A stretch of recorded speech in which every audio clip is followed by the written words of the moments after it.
इस वक्त मैं मौजूद हूँ शिवनाथ नदी के पास।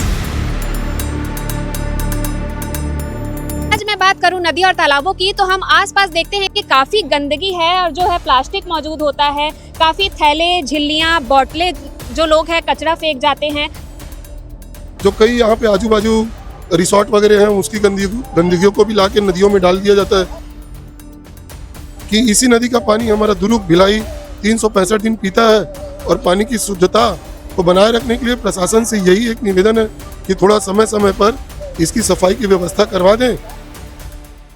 जल ही जीवन है, जल बचाइए जीवन बचाइए, ये बात लगभग हम बचपन से सुनते आ रहे हैं, कभी आसपास के लोगों से, कभी बड़े बुजुर्गों से। और जब हम पुराने समय की अगर मैं बात करूं या कुछ साल पहले की बात करूं तो जब हम देखते थे नदियों और तालाबों के पास तो उतना कचरा हमें देखने को नहीं मिलता था, काफ़ी साफ सुथरा हुआ करता था।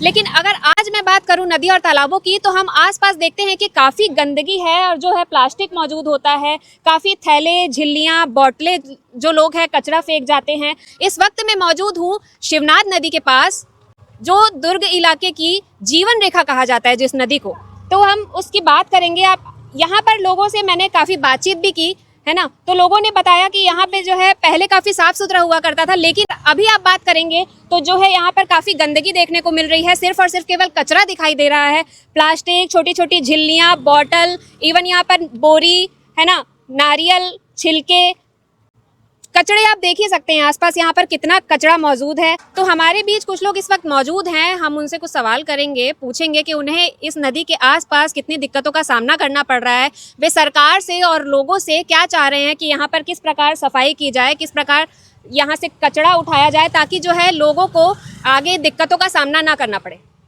हमारे बीच कुछ लोग मौजूद हैं, हम उनसे पूछ लेते हैं कि उनको शिवनाथ नदी में आने के बाद क्या क्या परेशानियों का, दिक्कत का सामना करना पड़ रहा है। जी सर बताइए, आप कब से आ रहे हैं यहाँ पर? हम लोग तो 365 दिन यहाँ पर आते हैं। हम लोग तो काफ़ी वर्षों से नदी में आ रहे हैं स्नान करने के लिए, और हमारे साथ और हमारे बड़े भाई लोग भी हैं और कुछ सीनियर लोग भी हैं जो 40-50 वर्षों से इस नदी में प्रतिदिन, चाहे आंधी हो, तूफान हो, बारिश हो, सारा दिन इसी नदी पे आके सुबह अपना स्नान करके फिर घर वापस लौटते हैं। हमारा बस यही एक कहना है कि जो प्रकृति द्वारा फैलाई गई गंदगी है प्रकृति की, वो गंदगी तो 24 घंटे या 48 घंटे के बाद नदी में समाहित हो जाती है। उस गंदगी से हम लोगों को कोई परेशानी नहीं है। जो हम लोगों के द्वारा फैलाई गई, मनुष्यों के द्वारा फैलाई गई गंदगी है, जैसे प्लास्टिक के बोतल है और गिलास है और प्लास्टिक की थैलियाँ हैं और झिल्ली हैं, जो कई यहाँ पे आजू बाजू रिसोर्ट वगैरह हैं उसकी गंदगियों को भी ला के नदियों में डाल दिया जाता है। वो डिकम्पोज नहीं हो पाती और वो मतलब इतना जनहानि के दृष्टिकोण से वो है कि इसी नदी का पानी हमारा दुरुग भिलाई 365 दिन पीता है।